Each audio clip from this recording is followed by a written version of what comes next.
4 PM news network में दोस्तों आपका स्वागत है। मैं हूं आपके साथ राशिद जहीर।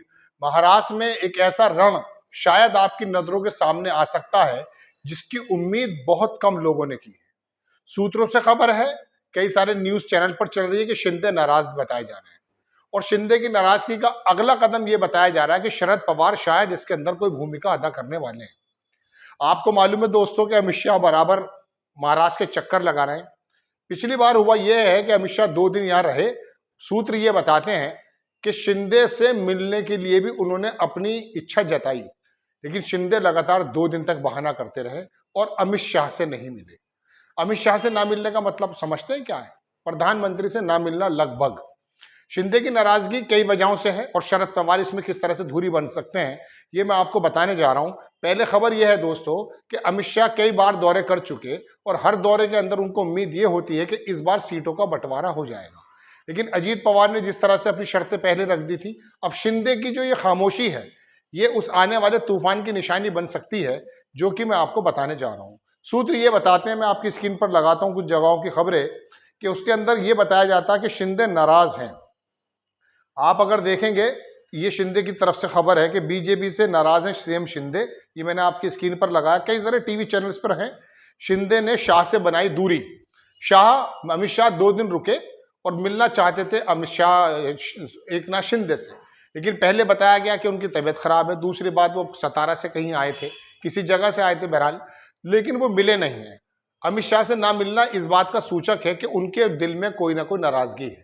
और आप ये भी जानते हैं कि एकनाथ शिंदे जब पहले नाराज हुए थे तो अचानक सरकार किस प्रकार से गिर गई थी। महाराष्ट्र के लोग अपने बिजी शेड्यूल में बड़े इन्वॉल्व रहते हैं, उनको मालूम ही नहीं होता कि राजनीतिक घटनाक्रम कब बदल जाता है।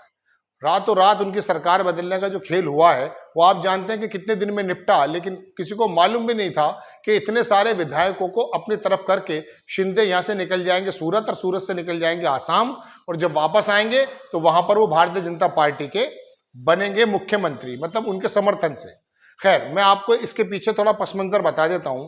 अभी आपको याद होगा मध्य प्रदेश के संबंध में जो एक लाडली बहन योजना बनाई गई थी, उसी तरह की योजना महाराष्ट्र के अंदर भी बनाई गई। 1500 रुपये पर मंथ हर महिला को जो है देने की बात की गई है और 3000 रुपये की 2 महीने का डिलीवरी दी भी गई। लाइनें लग गई साहब, तमाम बैंकों के अंदर खाते खुलवाने के लिए महिलाएं इकट्ठी हो गई। इस बात से तो पता चलेगा महाराष्ट्र की दुर्दशा का, गुर्बत का। लेकिन बहरहाल हुआ यूं है कि वो जो होर्डिंग्स लगे हुए थे, वो जो बैनर्स लगे हुए थे, पहले तो उसमें तो शिंदे का नाम हटाया गया, फिर मुख्यमंत्री शब्द भी हटा दिया गया। उस बात को लेकर बताया ये जाता है कि एकनाथ शिंदे भारतीय जनता पार्टी के आला कमान से कुछ नाराज हैं। अब अगर वो नाराज हैं, क्या इसी वजह से वो नहीं गए? तीसरी खबर मैं आपको ये बताता हूं, शरद पवार की बेटी, पिछले दिनों उनका बयान आया कि जितने भी हमले होने हैं वो देवेंद्र फडणवीस पर होने हैं, ना कि शिंदे पर।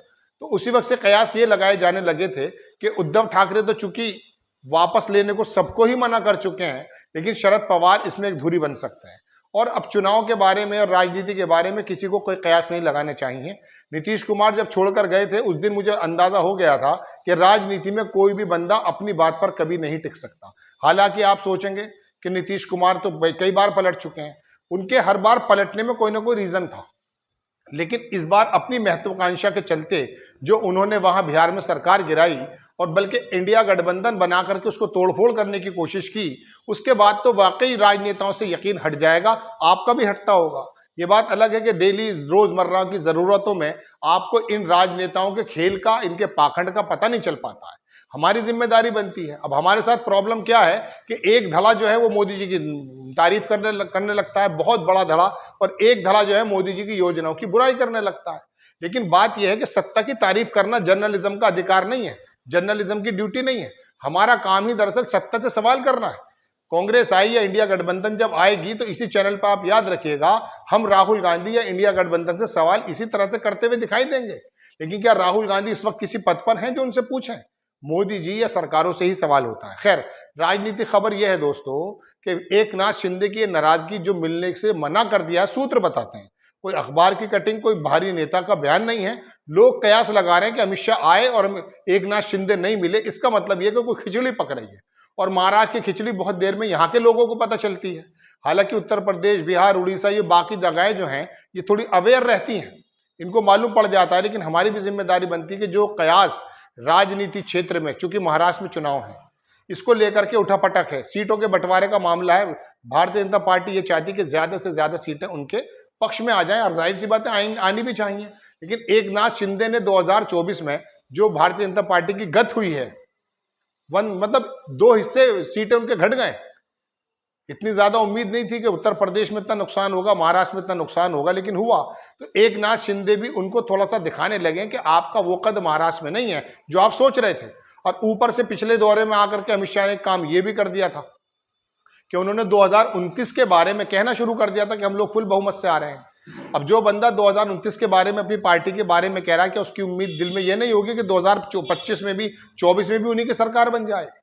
ऐसे में दोस्तों, आपको मैंने खबर बनाई थी 15 दिन पहले कि आरएसएस जो है देवेंद्र फडणवीस को आगे कर रहा है। यहां महाराष्ट्र के अंदर एकनाथ शिंदे की जगह देवेंद्र फडणवीस को बहुत आगे किया जा रहा है। तमाम होर्डिंग्स पर, तमाम बैनर्स पर, तमाम योजनाओं पर देवेंद्र फडणवीस के फोटोज और नाम आ रहे हैं। इन बातों को लेकर के ये कयास लगने शुरू हो गए हैं कि जैसे अमित शाह से मुलाकात एकनाथ शिंदे ने नहीं की है, हो सकता है महाराष्ट्र में आपको एक बहुत बड़ी पलटी नजर आए। अब आप सोच रहे होंगे वो पलटी क्या है? वो पलटी मैं आपको बता देता हूं। उद्धव ठाकरे की शानदार 2.5 साल का कार्यकाल रहा, और जो शब्द उनके मुंह पर थे वो उनके दिल में भी थे। लेकिन अब होगा यूं कि उन्होंने तो ये कह दिया कि मैं किसी को लूंगा नहीं जो छोड़कर गया है या गद्दारी करके गया, अकॉर्डिंग टू शिवसेना उद्धव ठाकरे। लेकिन शरद पवार चूंकि पुराने मंझे हुए नेता हैं, उनके कुर्बत, उनकी जो है ना कॉन्टेक्ट बताए जा रहे हैं कि एकनाथ शिंदे से हो सकते हैं, क्योंकि उनकी बेटी ने बयान दिया कि एकनाथ शिंदे के खिलाफ आप बयान अपने कार्यकर्ताओं को कहा कि नहीं देंगे। ऐसी एक संभावना ये जताई जा रही है राजनीतिक पंडितों के माध्यम से कि शरद पवार के माध्यम से शायद वो शिवसेना में एंट्री कर सकते हैं, जो मुझे उम्मीद कम नजर आती है।